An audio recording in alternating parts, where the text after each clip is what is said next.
Salut les conseillers influents, j'espère que vous allez bien. Moi, ça va très bien. Aujourd'hui, on se retrouve pour une vidéo où nous allons réaliser avec Alexandre Manguy un audit Instagram en direct. On va analyser la présence d'un conseiller immobilier sur Instagram et on va également analyser le visuel. C'est pour ça que ce monsieur est là aujourd'hui et qu'il s'incruste dans les vidéos. Le principe, il est simple. On va analyser le compte Instagram d'Amélie Bertrand qui est conseillère en immobilier. On va analyser description, visuel des publications, visuel des stories, visuel des bulles. On va regarder la biographie, on va regarder la stratégie hashtag, on va tout regarder, donner les points positifs, les points négatifs et évidemment donner des solutions concrètes quand il y a des points négatifs. Et il y a même un bonus à la fin. Alexandre, il va faire un truc de fou. On va refaire de A à Z un visuel en partant de zéro pour montrer comment on peut faire pour avoir un bon visuel. La classe. Et en plus de ça, par-dessus, donc là on va partir d'un visuel d'Amélie qu'on va refaire en direct et moi je vais refaire la description correspondante au visuel pour vous montrer que faire une publication Instagram qui fonctionne, c'est pas si compliqué que ce soit au niveau du visuel ou du contenu. Voilà les amis, on espère que ça va vous plaire et puis c'est parti. C'est parti. On commence par la photo de profil, honnêtement, je n'ai rien à dire, professionnel, simple, efficace. Ensuite, pour ce qu'il s'agit du titre, c'est écrit Amélie Bertrand Optimum Immo. Je te conseille, Amélie, de retirer Optimum Immo. Pourquoi? Parce que c'est une surcharge d'informations qui n'est pas utile pour les prospects. Les prospects, ils vont te suivre toi et pas toi et ton réseau ou ton réseau. Ils vont te suivre pour ta personnalité, les conseils que tu as à donner. Et ça n'a pas d'utilité d'ajouter ton réseau ici puisque ça n'a pas de valeur ajoutée. Et pourquoi je dis que c'est une surcharge? Parce que juste en dessous, on peut voir qu'il y a déjà la catégorie immobilier. Donc on comprend que tu es déjà dans l'immobilier, il n'y a pas besoin de le dire deux fois. En plus, on ne sait pas où commence et se termine son nom de famille. Oui, c'est vrai. Oui, c'est vrai. C'est pas très lisible. Pour le nom d'utilisateur, ça peut le faire, mais pour le nom qu'il y a en dessous, honnêtement, c'est pas du tout utile. Ça fait un mot à rallonge en plus. Et surtout que on a de cesse de le répéter, mais construisez votre personal branding autour de vous, puisque un prospect va vouloir travailler avec vous pour ce que vous êtes, pour ce que vous représentez, pour vos compétences et non pas pour le réseau dans lequel vous êtes. Même si ça peut être un élément aussi qui peut ajouter de la preuve sociale, on va dire, et des compétences, entre guillemets, une expertise, voilà. C'est pas utile de le mettre dès le début sur Instagram. Ensuite, on passe à la biographie en elle-même. Donc, c'est les trois petites lignes qu'on voit juste en dessous, la catégorie immobilier. Je vais faire phrase par phrase pour que ce soit assez simple. Manguy, premier conseil. Alors, ne surtout pas supprimer BZH. Très important. Ah, mais c'est un truc breton? Bah oui. Tu sais ce que j'ai mis sur ma feuille? Jargon peu reconnaissable. Oui, c'est une rêve par rapport à la Bretagne. J'ai pas la ref. Alors, je suis désolée, mais j'ai dit de l'enlever. Ouais, bah moi, mon conseil, c'est de le garder. Non, très important. L'écoutez pas, il n'est pas objectif. L'écoutez. Première phrase, je te conseille, Amélie, déjà d'enlever les guillemets, parce qu'on a l'impression que c'est la citation du coup d'un auteur et il n'y a pas l'auteur derrière, donc ça n'a pas d'utilité, ça prend des caractères dans ta biographie pour rien. Également d'enlever le point, on ne met pas de point souvent dans les biographies parce que ça permet de ne pas casser le rythme au niveau des phrases. Ensuite, pour cette première phrase, je te conseille de trouver quelque chose qui est plus percutant et surtout plus personnel, qui met en avant tes valeurs, tes motivations, tes objectifs en tant que conseillère en immobilier sur Instagram. Je te donne un exemple avec le profil de conseiller influent. Par exemple, on a pris la formule très classique, donc je regarde ma feuille parce que je ne la connais pas de tête. J'aide X à faire X choses pour atteindre X objectifs. Nous, par exemple, notre mantra, notre slogan, c'est le marketing digital immobilier simplifié par une équipe de passionnés. Quand on lit cette phrase, on sent qu'elle est percutante. Notre objectif, c'est quoi? De simplifier, de vulgariser le marketing digital pour qu'il soit accessible à tous les conseillers immobiliers. Et moi, j'aimerais bien que tu fasses la même chose avec ton compte Instagram, c'est que tu mettes en avant tes valeurs, qui tu es, ce que tu aimes faire. Cédric Laporte, je crois, sa phrase, c'est « révélateur de talent immobilier », si je dis pas de bêtises. Et pareil, je trouve que ça dégage quelque chose. J'aime bien l'idée qu'il y a derrière la connotation. C'est très personnel. Ouais. Du coup, j'aimerais bien que tu fasses la même chose, Amélie, que tu mettes en avant ta personnalité dans ton petit slogan, dans ta petite phrase. Non, parce que les gens sur Instagram, ils viennent chercher une personne en premier lieu, pas forcément qu'un professionnel, mais aussi une personne. Exactement. Et du coup, confiance et transparence pour vous accompagner, c'est assez impersonnel. N'importe quel autre conseiller immobilier aurait pu mettre cette phrase sur son compte Instagram.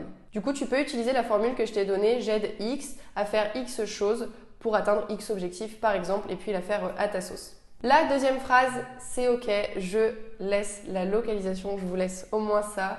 Mon seul conseil, comme pour la première phrase, c'est d'enlever le point à la fin. Troisième phrase, je suis désolée pour BZH, du coup j'ai mis jargon peu reconnaissable sur ma fiche. Et c'est surtout qu'en fait sur Instagram, dans une biographie, on utilise en général la troisième phrase pour faire un call to action. Qu'est-ce que c'est un call to action, Tanguy? Alors, c'est un élément qui va pousser à passer à l'action, qui va pousser à faire quelque chose, ce que vous voulez que votre prospect fasse, comme par exemple télécharger un guide, se mettre en contact avec la personne, etc. Là, en fait, je te conseille de faire un petit appel à l'action pour encourager les gens à aller sur une page X ou Y. Ça peut être, par exemple, je sais pas, s'abonner à ta page Facebook, voir une vidéo YouTube, télécharger ton e-book offert. Bref, ça peut être 1000 choses que tu veux, réserver un appel avec toi, réserver une estimation, comme tu veux. Du coup là, par exemple, tu as mis le lien de ton site internet. Pourquoi pas mettre une petite phrase du genre « Venez me découvrir plus en profondeur ici » avec un petit doigt qui désigne en dessous ton site internet. Donc voilà pour les 3 phrases de la biographie. Et pour continuer dans cette logique-là, donc le lien qu'il y a en dessous, tu rediriges vers ton site internet. Moi, ce que je te conseille de faire, c'est de créer un Linktree. C'est un multilien tout simplement. Ça va te permettre de proposer plusieurs liens sur Instagram.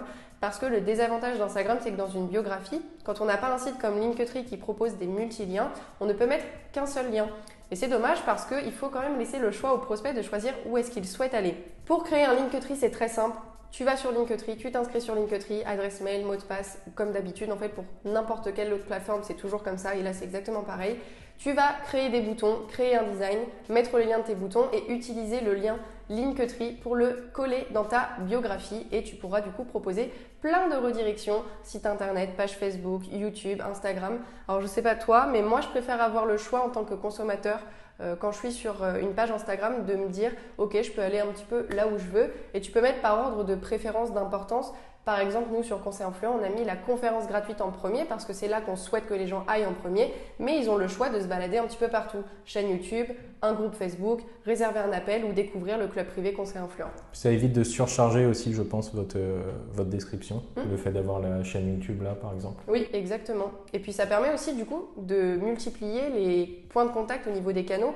C'est-à-dire que là, vous allez peut-être, grâce à ça, gagner pas mal d'abonnés sur YouTube, mais en même temps, beaucoup de personnes vont visiter votre site internet. Les deux sont possibles, alors qu'avec un seul lien, vous n'avez que le site internet, par exemple, qui est mis en avant, comme pour l'exemple ici d'Amélie. Bref, voilà, on ne va pas s'étaler sur le sujet, sinon la vidéo va faire encore 55 minutes. Mais un multilien, c'est pas mal sur Instagram. Moi, je conseille Linktree parce que c'est celui qu'on utilise, mais il y en a plein d'autres si celui-ci ne vous convient pas. Ensuite, maintenant qu'on a vu la partie du haut, on va passer à la partie du bas et on va passer à ce qui s'appelle les bulles. C'est ces petits ronds là qu'on voit en dessous le profil qui permet de mettre en avant des stories qui restent tout le temps. Elles ne disparaissent jamais, elles restent épinglées sur votre profil. On va commencer par le design des bulles et on va laisser parler ce monsieur qui s'y connaît beaucoup mieux que moi dans le sujet. Alors au niveau de tes bulles, Amélie, elles sont simples, peut-être trop simples. Alors tu as l'air d'avoir le branding de ton réseau de Optimum, en tout cas de t'en rapprocher.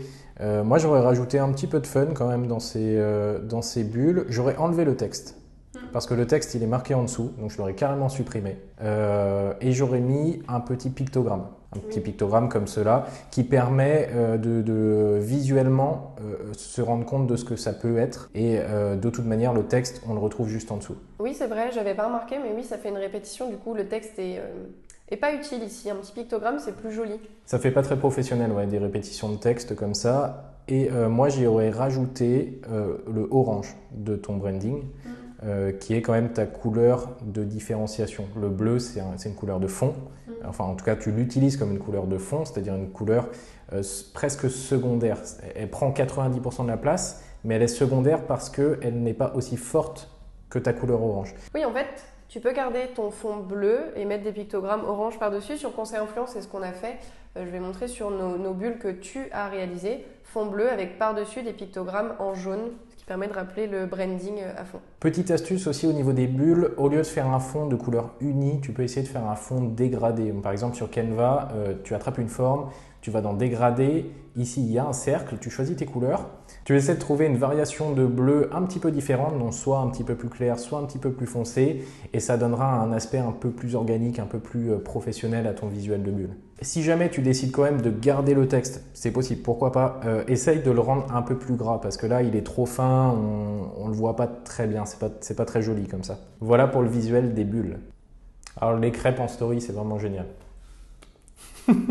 Alors au niveau des bulles, je vais analyser le contenu. Alors d'abord pour moi, il y a une bulle qui est manquante sur ces bulles-là, sur ces 3 bulles.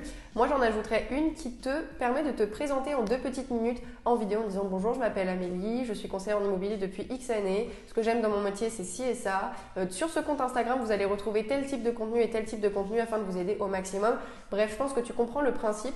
Je me serais présentée pendant même 1 minute, ça suffit, en vidéo et j'aurais mis ça sur une des bulles parce qu'il faut savoir que les bulles, c'est quoi l'objectif? C'est pour les petits curieux qui, avant de consommer le contenu, préfèrent regarder ce que vous faites en story en termes de contenu. Ça permet d'avoir une première approche qui est plus chaleureuse, qui permet de tout de suite accrocher plus facilement avec l'attention du prospect et du coup, c'est plutôt sympa de se présenter aux prospects quand ils arrivent. Si c'est le premier truc qu'ils voient, c'est génial parce que vous avez déjà créé le lien dès le début avec eux. Moi, le premier, ça me permet de connaître le style de vie de la personne, c'est-à-dire de la connaître plus personnellement que ses publications. Exactement.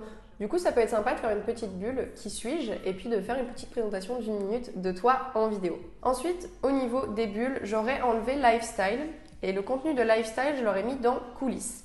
Alors pourquoi? Parce que déjà le contenu lifestyle et coulisses, je trouve que ça se ressemble beaucoup au niveau du contenu, c'est 2 bulles qui peuvent être fusionnées. Et ensuite au niveau du mot lifestyle, en fait, je ne conseille pas de l'utiliser sur un profil Instagram déjà parce que c'est un mot anglais alors qu'on est sur un profil français.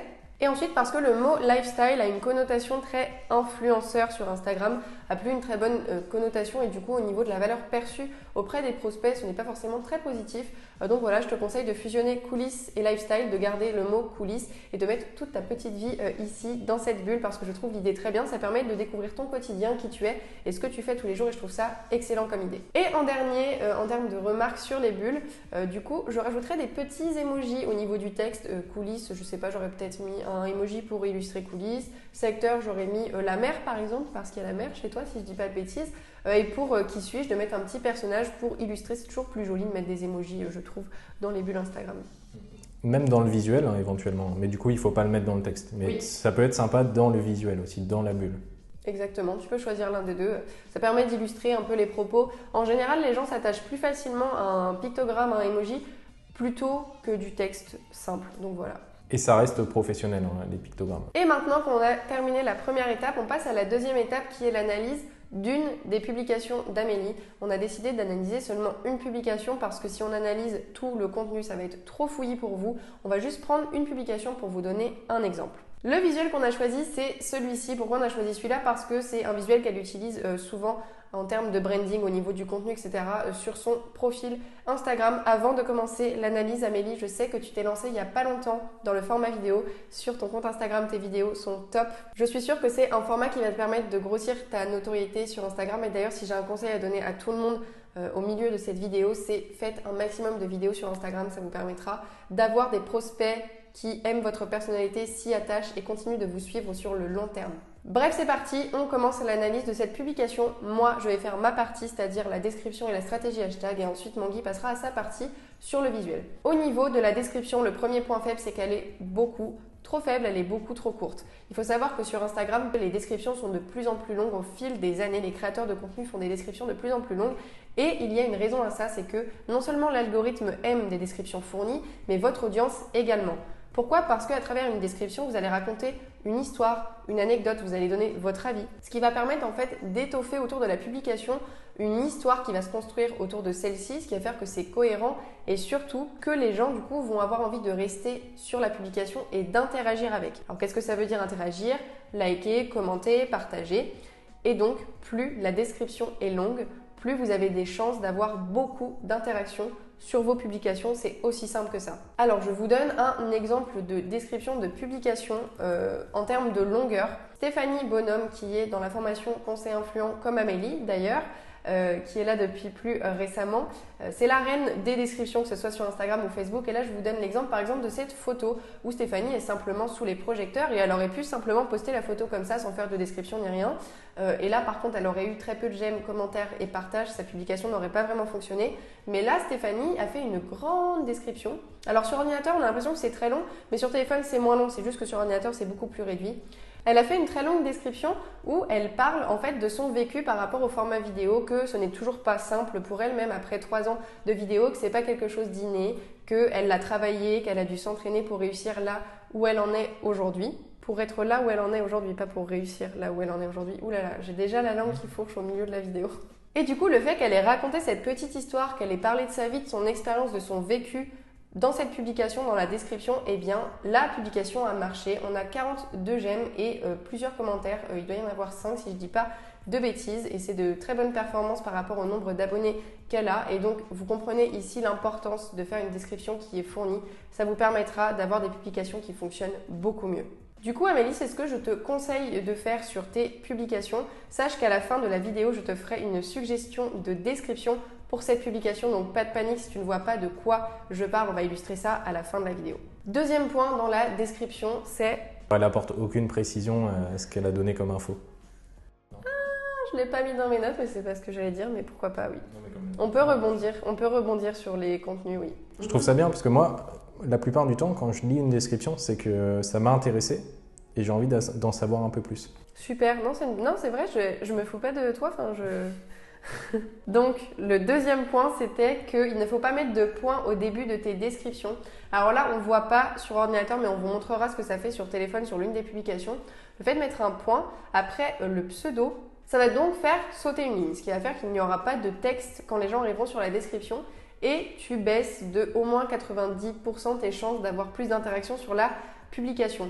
Les premiers mots, la première phrase d'une description, c'est ce qui va faire que la personne va lire ou non la description et donc passer plus de temps sur ta publication et interagir avec. Il faut attirer l'attention avec une phrase d'accroche qui inquiète, attire la curiosité, donne envie de continuer de lire, tout simplement. Et le fait de mettre un point et de faire sauter à la ligne et de ne pas avoir tout simplement de première description, de texte au début, ça empêche eh bien, les gens de continuer de lire ta description, d'être tout simplement sur la publication. N'hésitez surtout pas, je ne parle pas qu'à toi là Amélie, à teaser au début de vos descriptions. Là je vais prendre un exemple, par exemple le début de ta description, donc c'est le point là, il faudrait l'enlever, et les chiffres de l'IMO pour bien démarrer la journée. Et il y a une autre de tes publications, c'était une vidéo je crois si je ne dis pas de bêtises, où le premier mot c'était celui qui fait peur. Et là tout de suite ça attire beaucoup plus l'attention parce qu'on te dit comment ça celui qui fait peur, c'est beaucoup plus attirant, ça attire beaucoup plus ma curiosité et celle de tes prospects. D'ailleurs ça se voit au niveau des interactions, elles sont beaucoup plus fortes sur cette publication parce que en première phrase de description tu as réussi à attiser la curiosité de tes prospects. Même dans le design c'est important d'attiser la curiosité. Vous n'êtes même pas obligé de donner la réponse à votre problématique dans le design. Vous pouvez simplement poser la question et justement en description donner la réponse. Exactement. Du coup pour la description, n'hésitez pas pour la première phrase à vraiment mettre quelque chose qui va attirer la curiosité. Par exemple pour conseil influent, pour des premières phrases, moi j'aime bien jouer sur des références. Une fois j'avais mis Allô Houston, on a un problème. Et là les gens se disent mais qu'est-ce qui se passe, qu'est-ce que c'est que cette description? Et ça donne envie de continuer la lire.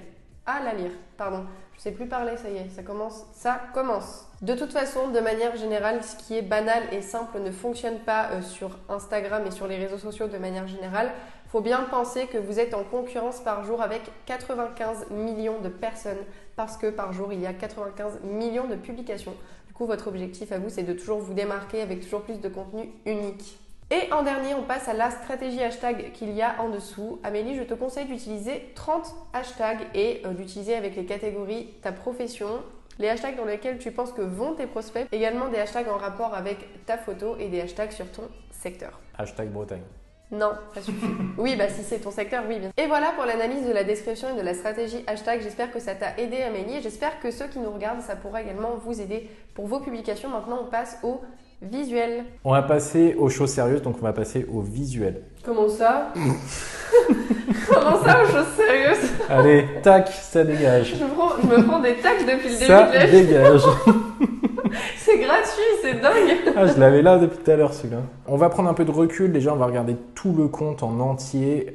Il y a un respect du branding. Tu as un branding qui est défini et tu le respectes dans quasiment tous tes visuels. Donc c'est plutôt bien. En tout cas, tu as un branding qui est déjà défini. Donc ça, c'est cool. Et d'ailleurs, pour accentuer cette idée de branding qui est cohérent, tu pourrais mettre des miniatures à tes vidéos IGTV. Il y a possibilité quand vous publiez une IGTV, donc une vidéo qui fait plus d'une minute sur Instagram, d'insérer une miniature pour qu'elle apparaisse tout simplement sur le feed Instagram. Par exemple, sur conseiller influent, vous pouvez voir que quand on va sur une IGTV, donc une vidéo qui fait plus d'une minute, La miniature n'est pas la même que la vidéo. Lorsque par exemple on clique sur celle-ci, on voit que la vidéo se déroule et lorsque vous êtes sur le feed, le visuel est complètement différent. C'est que Manguy l'a créé de toutes pièces pour que le branding reste cohérent sur tout le compte. Et du coup, il y a possibilité, c'est vraiment simple. Quand vous êtes en train de publier votre IGTV, au dernier moment avant de cliquer sur publier, vous cliquez sur votre vidéo, sur le visuel à gauche et vous avez possibilité en bas, lorsque vous avez cliqué sur la vidéo,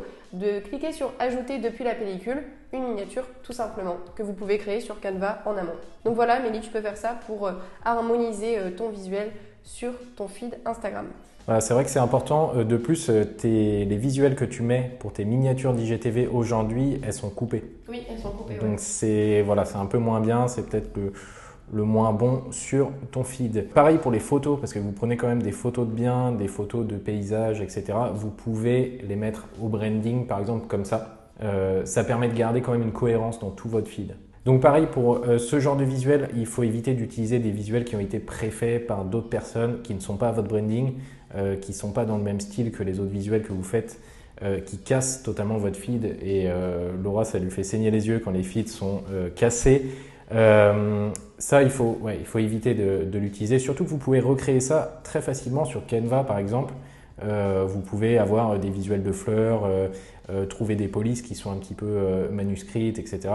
Vous pouvez refaire ça très facilement, donc refaites-le à votre branding pour garder une cohérence quand même. Et encore mieux sur Canva, par exemple, là c'était pour la fête des grands-mères, il faut savoir qu'au niveau des fêtes, Canva a déjà des templates déjà prêts, des modèles déjà prêts pour chacune des fêtes que vous pouvez utiliser, que vous n'avez plus qu'à mettre à votre branding. Donc ça, c'est plutôt cool. Donc, bon point quand même, il y a un branding qui est présent et qui est assez fort, que tu essayes d'utiliser, ça c'est bien.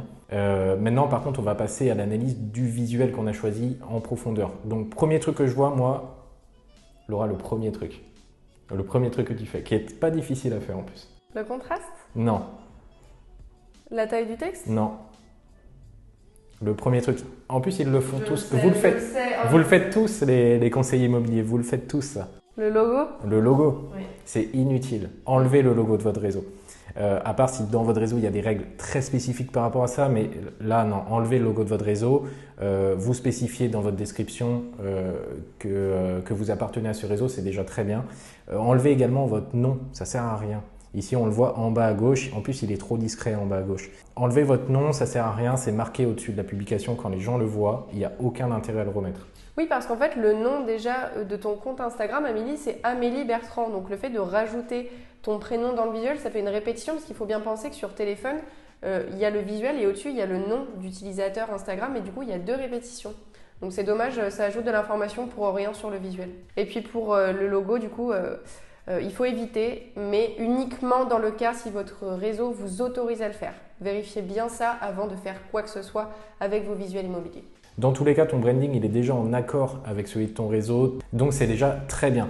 Donc moi, le premier truc que je vois, c'est le logo, il faudrait l'enlever. C'est ton nom, il faudrait l'enlever aussi. Tout en haut, tu as le texte, les chiffres de l'IMO, et ça, je pense que c'est un format en fait que tu vas répéter. Donc éventuellement, ça peut rester en haut, c'est un peu trop petit, je trouve, si c'est un format que tu vas refaire de temps en temps. J'aurais peut-être même rajouté un petit pictogramme, un petit truc, voilà, pour montrer que on va parler de chiffres dans cette publication. Il adore les pictogrammes. Ouais. Les pictogrammes. J'adore les pictogrammes. Alors, autre truc qui me saute aux yeux, tu as utilisé un petit visuel et ça c'est bien parce que ça rajoute un petit peu de fun à l'image, c'est quand même plus sympa je trouve. Ouais, de toute façon c'est toujours bien d'illustrer vos propos avec des images, que ce soit vous, un pictogramme, une image que vous avez trouvée, c'est bien. Faut toujours illustrer. Par contre, je trouve qu'il manque quelque chose sur l'image, c'est toi en fait. Tu n'es pas sur l'image, je trouve assez dommage que tu ne sois pas sur l'image, surtout que tu as moyen de mixer un visuel plus ta photo à toi. Et je trouve ça plus personnel et en plus dans ton feed ça va être plus sympa, on va te voir plus souvent.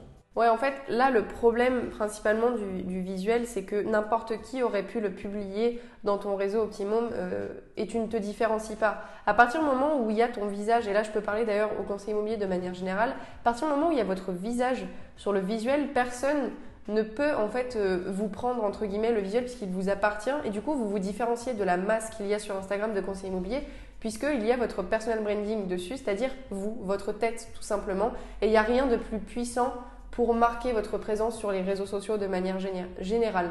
Par exemple, sur Conseil Influent, quand on va sur notre profil, c'est principalement nos visages. Et quand ce n'est pas nos visages, c'est des photos qu'on trouve qui ont des illustrations de sentiments forts. Colère, peur, tristesse, bonheur, qui permettent d'illustrer fortement les visuels et que personne du coup ne puisse copier nos visuels ou avoir un branding aussi fort que le nôtre. Et puis vous pouvez quand même y ajouter un peu de fun et un peu d'illustration comme cette publication-là par exemple. Bon, celle-là, elle demande quand même un petit peu de travail, mais vous pouvez faire des trucs très très simples, des trucs tout bêtes. Vous mettez votre main comme ça, vous mettez des chiffres dedans qui montent, un petit graphique. Les gens ils comprennent que vous allez parler de chiffres. Alors autre truc, ta couleur orange ne s'accorde pas super bien avec le bleu que tu as choisi en fond. Je sais que c'est les couleurs de ton réseau, mais les réseaux eux-mêmes les adaptent sur leur publication. Je suis allé voir le site de ton réseau et lui-même ne met quasiment jamais le orange sur le bleu. Ça ne se fait pas. La plupart du temps, ils font des encadrés blancs ou alors des encadrés bleus dans lesquels ils écrivent en blanc, mais ils mélangent quasiment jamais le orange avec le bleu. Le orange, de toute manière, en règle générale, c'est très difficile à accorder avec d'autres couleurs, donc il faut l'accorder sur un fond blanc ou alors sur des fonds de couleurs très spécifiques. Sinon, dernière chose, tes polices sont un petit peu fines, ça se voit pas beaucoup. En plus, il y a des problèmes de disposition, c'est-à-dire que le texte blanc, par exemple, il est plus proche de ton texte du dessous que du texte du dessus. En fait, là, au niveau de la taille du texte, au niveau du gras du texte, à titre d'exemple, voici un visuel qu'on a fait pour nous, c'est le minimum en termes de taille de texte. Il ne faut pas oublier que ça va être visionné sur un téléphone, donc ça doit être quand même assez gros et surtout, ça fait un peu plus professionnel.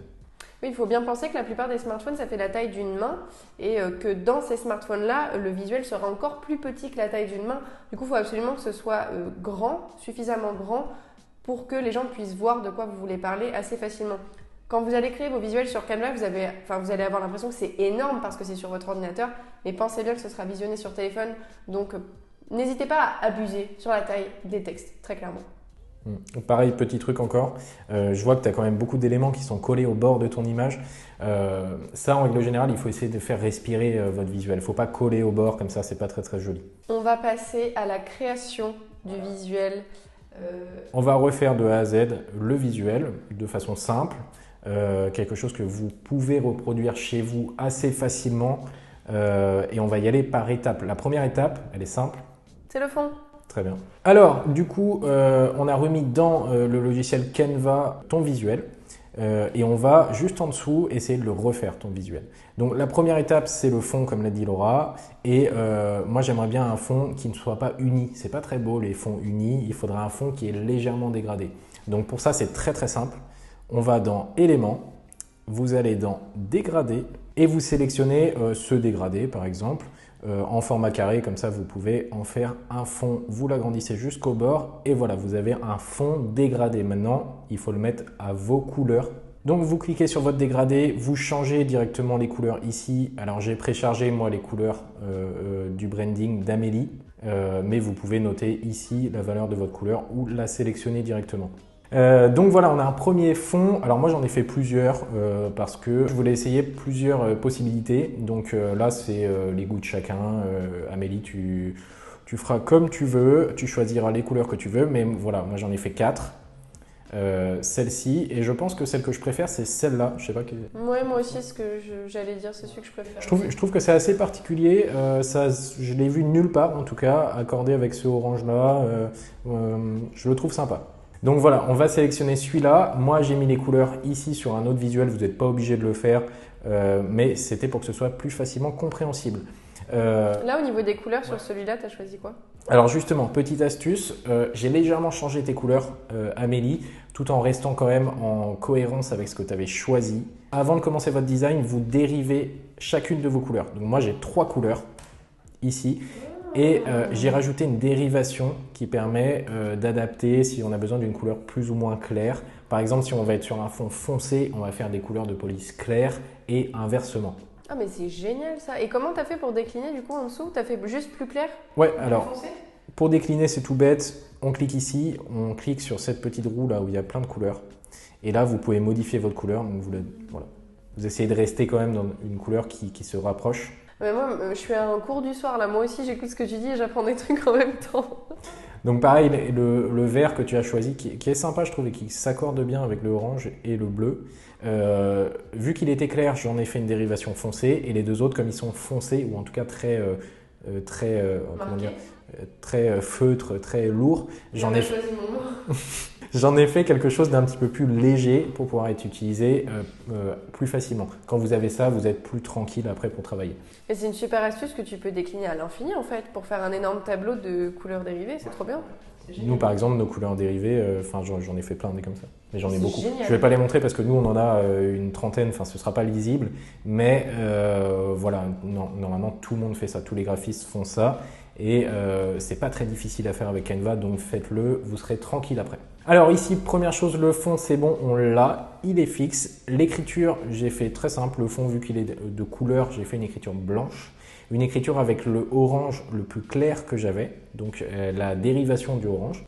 Oui, c'est moins agressif, c'est plus doux. Voilà. Ça fait pastel en fait au niveau du visuel, ça m'agresse moins les yeux. Alors c'est plus doux, mais en plus c'est plus reconnaissable. C'est-à-dire que les couleurs pastel sont très personnelles. C'est-à-dire que du orange, il y en a un, celui qu'on imagine tous, le orange, orange standard, c'est-à-dire le orange primaire. Et en fait des oranges dérivés, c'est-à-dire des oranges très particuliers. Avec un mélange de plein de couleurs qui sont plus ou moins foncées et tout ça. Du coup, ça va être beaucoup plus personnel, c'est-à-dire que les gens vont le voir très peu souvent et ils vont savoir quand ils vont voir dans leur feed ces couleurs que c'est les vôtres. Génial comme astuce, moi je suis fan. On va reprendre tout doucement ton texte. Donc ici, on voit que tu mets en avant 2 chiffres. Donc moi, j'aimerais bien mettre en avant ces chiffres, mais j'aimerais les encadrer dans un petit carré de couleurs. Donc pour ça, vous allez dans Forme, vous sélectionnez un carré. Alors moi, j'aimerais bien un petit carré avec des bords arrondis, je trouve ça sympa. Hop, voilà. Alors souvent, vous avez tendance à faire trop compliqué, vous surcharger au niveau des couleurs. Si vous avez un fond de couleur, faites du blanc. Ce sera très simple et ça fonctionne à tous les coups.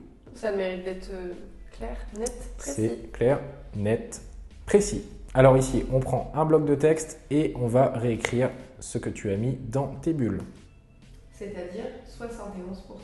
Alors pour la couleur du texte, vous allez choisir votre couleur d'arrière-plan ou alors une couleur qui s'en rapproche, en tout cas une des couleurs de votre branding. Ici, j'aimerais bien du bleu. Un joli bleu. C'est un beau bleu, bravo. C'est un beau bleu. Pour la police, je la trouve un petit peu agressive. Allez plutôt sur des polices un petit peu plus arrondies qui vont être plus, voilà, un petit peu plus joviales. Comme Poppins Bold. C'est comme ça que tu penses qu'on le dit? C'est Poppins Bold? Oui, Poppins Bold. Alors, vous n'êtes pas obligé de respecter toujours la même police. Hein. Ça, c'est une idée reçue. Il n'y a quasiment aucune entreprise dans le monde qui la respecte, cette règle.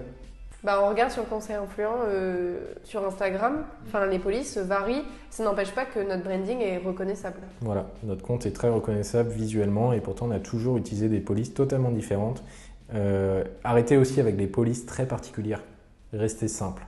Oui, c'est vrai que la simplicité c'est ce qui fonctionne le mieux et je voulais dire aussi au niveau des polices, de varier, c'est ce qui peut permettre aussi d'ajouter un petit peu de fun dans le visuel et de casser quelque chose qui est un peu simple. Là, ça va rendre quelque chose de plus dynamique. Tac, vous redimensionnez par rapport à la taille de votre police. Alors, vous avez votre premier élément graphique. Maintenant, vous pouvez le dupliquer et c'est toute la puissance de Canva. Voilà, on le duplique, on le met en dessous. Très simplement, on va attraper le texte qu'on a mis là, on le duplique également.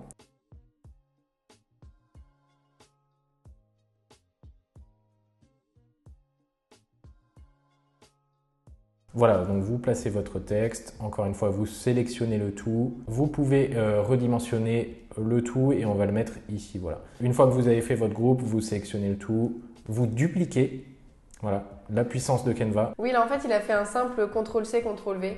Donc clairement, simple et efficace. Voilà, parce que votre métier, c'est l'immobilier et pas le design, donc il faut aller vite quand même.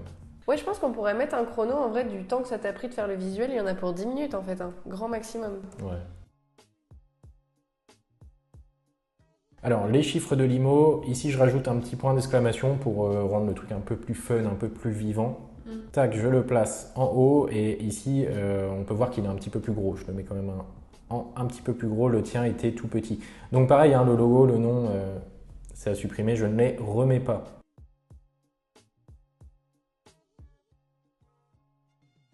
Tac, ici on rajoute le petit VS pour montrer que c'est une comparaison entre deux types de personnes ou deux choses. C'est déjà un joli visuel, je trouve. Moi, personnellement, c'est très simple. Oui, mais moi je l'aime bien parce qu'au moins, je comprends immédiatement de quoi il s'agit. Et c'est graphique en plus, c'est joli.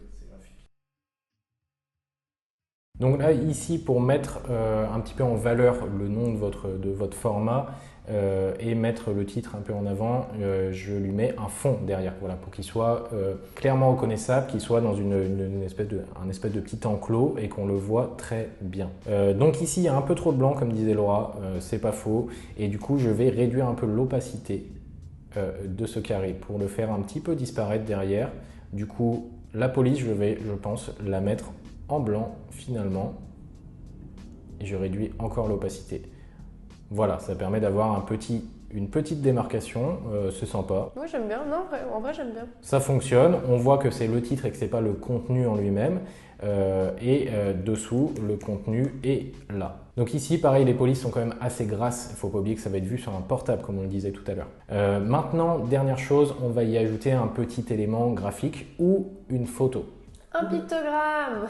Ou les deux, un pictogramme éventuellement. On peut mettre la photo, il y a juste à glisser, déposer, vous pouvez mettre une photo de quelqu'un dans Canva. Donc maintenant que c'est fait, on va mettre la photo d'Amélie sur le visuel. Donc là on voit, voilà, c'est une photo qui n'est pas détourée, c'est pas très joli. On va détourer l'image. Donc pour détourer l'image, c'est assez simple. Vous pouvez le faire directement depuis Canva ou alors sur ce site-là. Sur ce site, vous pouvez le faire n'importe quand, c'est gratuit. Sur Canva, c'est uniquement avec la version pro. Oui, c'est ce que j'allais dire justement, c'est juste avec la version payante. Mais sachez que tous les membres de notre club privé Conseil Enfant de notre formation ont acheté Canva. Je crois que c'est 39 € par an si je ne dis pas de bêtises. Et ils nous ont tous dit que c'est le meilleur investissement qui s'est jamais fait pour leurs réseaux sociaux. Donc s'il y a un investissement que vous devez faire pour votre présence digitale, honnêtement, c'est celui-ci. Très clairement, vous n'allez pas le regretter. Elle est tellement puissante cette plateforme, vous allez l'utiliser tous les jours pour vos créations visuelles et c'est plus confortable quand même avec la version payante. Voilà, c'est indispensable pour vous aujourd'hui d'avoir Canva quand même, ça permet de dupliquer en plus vos designs pour pouvoir refaire des visuels très facilement. Donc ici on reprend la photo, on clique sur effet et on clique sur suppression d'arrière-plan. Et là, la magie opère. Tac, la magie a opéré, elle est détourée et on va la placer je pense en bas. Ici, comme ça, je trouve ça sympa. Tac. Alors, bien sûr, il faut adapter votre visuel à votre photo. Donc voilà, là, au niveau des proportions, au niveau de la hiérarchie des informations, c'est assez cohérent. Donc là, c'est bien. Il manque peut-être un petit visuel en bas, non? Un pictogramme. Il veut nous mettre un pictogramme depuis tout à l'heure. Non, on ne va pas mettre de pictogramme parce que c'est déjà assez chargé. Alors ça, je vais le remonter. Et ici en bas, il y a une grande zone morte. Oui, et on va l'utiliser pour faire un... On va mettre votre logo. Pas du tout. Absolument pas. Qu'est-ce qu'on va mettre? On va mettre un... Je sais que tu as. Mais qu'est-ce qu'on va mettre? Je sais pas. On va mettre un petit visuel, une image. Non? Une flèche. Une flèche. Un call to action. Bien, un call to action. Donc ça peut être soit une flèche, soit quelque chose qui vous invite à liker la publication, à commenter, à partager, à l'enregistrer pour plus tard. Oui. Ça c'est très intéressant. Et on va le mettre dans cette petite zone en bas à gauche. On va les pousser à commenter en leur demandant s'ils sont plutôt team propriétaire ou team locataire. Donc ça, les gens, ils aiment bien quand même partager, etc. Ils l'envoient à des amis à eux qui ne sont pas encore propriétaires mais qui cherchent. Donc ça génère quand même beaucoup d'interactions avec vos publications, je pense. Bah en fait, on en a parlé dans une précédente vidéo, la dualité, c'est quelque chose qui permet d'avoir beaucoup d'interactions. Pain au chocolat ou chocolatine, par exemple, c'est un peu le débat du siècle. Peu importe la publication, le format de la publication, si vous lancez ce débat, vous pouvez être sûr que vous allez avoir des interactions. Là, c'est un peu pareil pour team propriétaire, locataire. Ça permettra d'avoir des gens qui ont envie de commenter pour dire de quelle équipe ils sont sur leur secteur. Voilà, donc comme ici, là, je colle pas le bord hein, parce qu'il faut laisser quand même le design respirer un petit peu. Donc ne pas coller le bord, il faut laisser une petite marge. Et on va ici mettre des éléments plus fins. Parce que ça n'est pas le contenu, c'est quelque chose en plus du contenu. Voilà, c'est du bonus. Voilà, c'est du bonus, donc on va le mettre en plus petit, que ce soit un peu plus discret. Et parce qu'en fait, au final, le contenu, quand tu l'illustres en design, il y a une hiérarchisation qui doit rester logique. Épais et gros, principal, plus petit et plus fin, c'est moins important. En gros, si les gens lisent en premier team propriétaire ou team locataire, ils passent à côté du contenu principal qui est les chiffres qui ont été mis en avant dans cette publication. Il faut que ce que les gens voient en premier, c'est les chiffres avec les informations qui sont mis en premier en avant.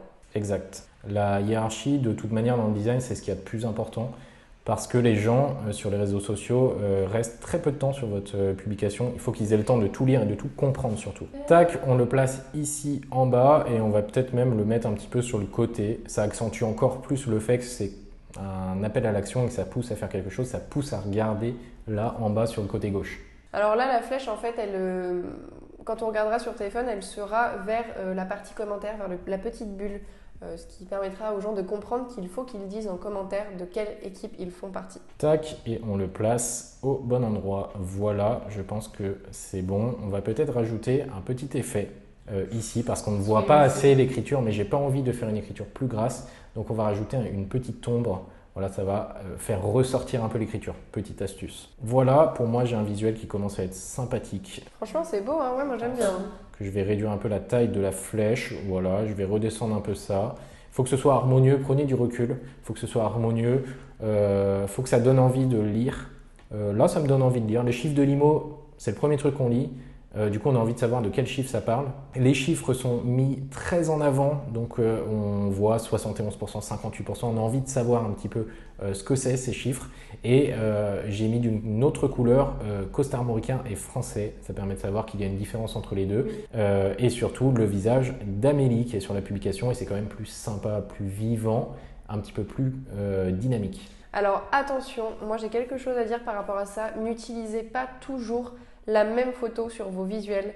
Ça, c'est quelque chose qui est beaucoup vu sur Instagram et vraiment, je ne vous encourage pas à utiliser. Par exemple, là, Amélie, si tu utilises cette photo dans ce visuel, ne réutilise pas cette photo dans les autres visuels. Moi, ce que je te conseille de faire, Amélie, pour éviter d'avoir une répétition au niveau de tes photos sur les visuels, et d'ailleurs, ce que je conseille de faire à tous les conseillers immobiliers de France, c'est de prendre 30 minutes pour faire un shooting photo avec téléphone ou appareil photo, peu importe.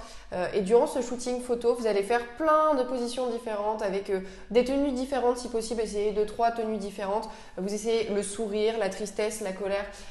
Vous essayez plusieurs positions avec le sourire, plusieurs positions professionnelles. Vous êtes simplement comme ça.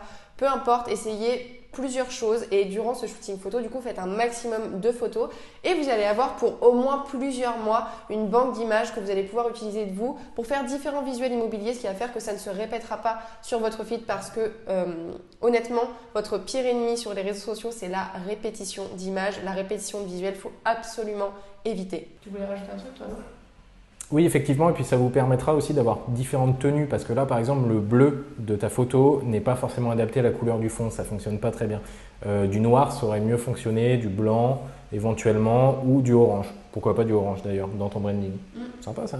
En fait, par rapport au temps que vous allez y consacrer et aux résultats que ça peut vous apporter sur les réseaux sociaux, honnêtement, ça vaut clairement le coup. Donc prenez ce petit moment, un moment dans la semaine, une petite demi-heure, faites plein de photos, essayez plein de positions différentes, avec plein de sourires différents, plein d'émotions différentes et ça vous permettra d'avoir une belle banque d'images pour vos visuels immobiliers. Nous, c'est une stratégie qu'on utilise pour notre compte Conseil Influ, hein, clairement. On se prend ça une fois par mois et puis comme ça, on est tranquille pour un bon mois. Tadam! Terminé! C'est cool ça!